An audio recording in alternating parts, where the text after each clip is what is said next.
What's good, everybody? Welcome back to the channel. Today I have found a handful of similarities between Tom Brady and Joe Montana that I don't think people really know about. It's not like it's the most important things in the world, but I just thought that these similarities between the two of them on how they started their careers is pretty freaking cool, because these two are considered to be the two best quarterbacks of all time. Now, we gotta go back to college. In college, they both finished their careers in a bowl game, obviously, as most college football players do.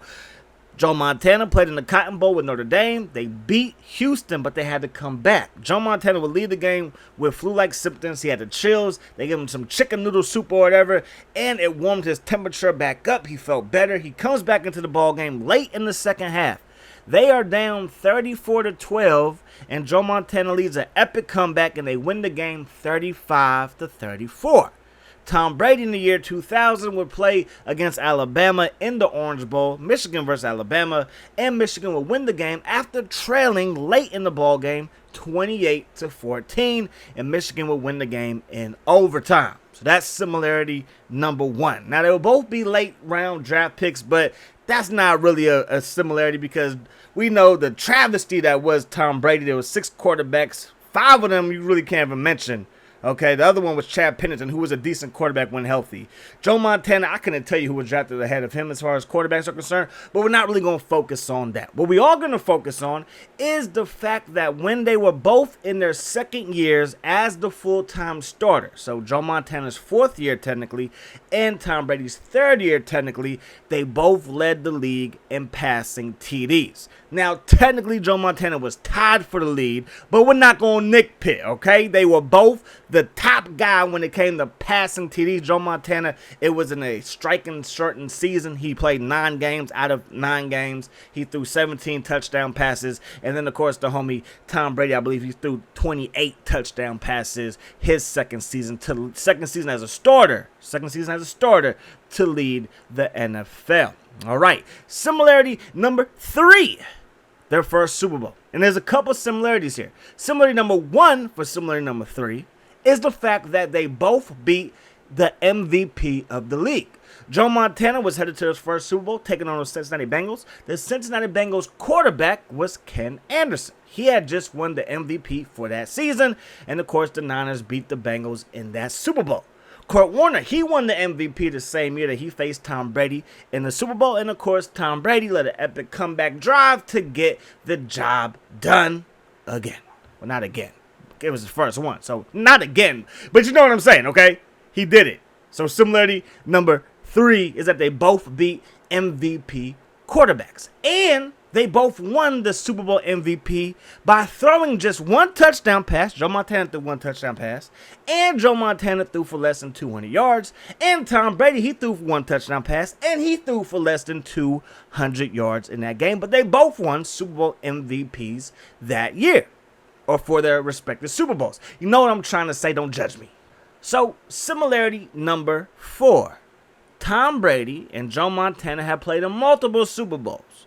In their 3rd Super Bowl, both 3rd Super Bowls, the Bengals were playing the Niners again in the Super Bowl, and this was Joe Montana's 3rd one. The Super Bowl MVP was Jerry Rice. When Tom Brady got to his 3rd Super Bowl, they were playing the Philadelphia Eagles, and the Super Bowl MVP for that game was Deion Branch. That's kind of crazy, right? How they both had, I mean, it's crazy to me. Might not be crazy, y'all, but that freaking blows my mind, all right? So that's really all that I have for y'all, but here's the last one. A last little one.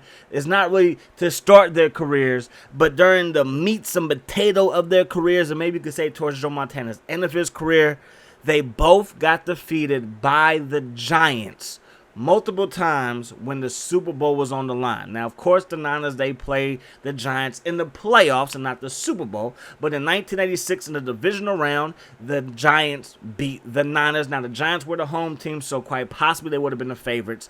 But in 1990, with the 49ers having a chance to go to the Super Bowl for the 3rd straight time and actually have a legitimate chance to win that Super Bowl for the 3rd straight time, which would have made history because no NFL team has won 3 Super Bowls. The Giants knocked Joe Montana out the game. They recovered a late fumble, kicked the field goal, and they went on to beat the Buffalo Bills. And quite possibly the Niners could have beat that Bills team as well. So they missed out on 3 rings in a row. And again, no other team has ever done that. No team has done that in NFL history. The second, or not the second one, but on Tom Brady's side of things, we know that he lost to the Giants twice in the Super Bowl. So again, they got crazy similarities. They're both probably the greatest quarterbacks that we will ever see, not just talent-wise, not just accomplishments, but the comebacks, everything that embodies a quarterback. You kind of want these guys to be. And I'm a Niner fan, so I'm going to just put, my hat on the Joe Montana camp, even though Tom Brady is the greatest based on his accomplishments alone. He is. But Joe Montana never lost a Super Bowl, and I know it's a team game. I'm just saying he never lost a Super Bowl. Tom Brady has lost 3 of them things, okay? And yes, he went to more, but hey, this here, I'm just saying, okay? Up to the moment that they both played in 4 Super Bowls, Tom Brady lost to the Giants, and Joe Montana was 4-0 in Super Bowls without throwing a single interception in those Super Bowls. And Joe Montana beat 4 MVPs. They weren't all MVPs the same year that they went to the Super Bowl, but Ken Anderson was. I believe Dan Marino was, and Joe Montana knocked him off. And then Boomer Esiason. Yes, Boomer Esiason. Yeah, that guy. He was the MVP of the league. He got beat by Joe Montana in the Super Bowl. And, of course, John Elway. He wasn't MVP the same year, but he was the MVP of the league, I believe, twice. So that's all I'm going to say. And Tom Brady only beat 1 MVP, lost to Eli twice, and a backup quarterback. I'm just saying. But all in all, Tom Brady is that guy. I'm just a Niner fan. Had to defend my team. I'm going to get up out of here. Hope you guys enjoyed the video. Hope that the rest of your day is the best day. Y'all stay safe out there. Peace. Love. Hot sauce.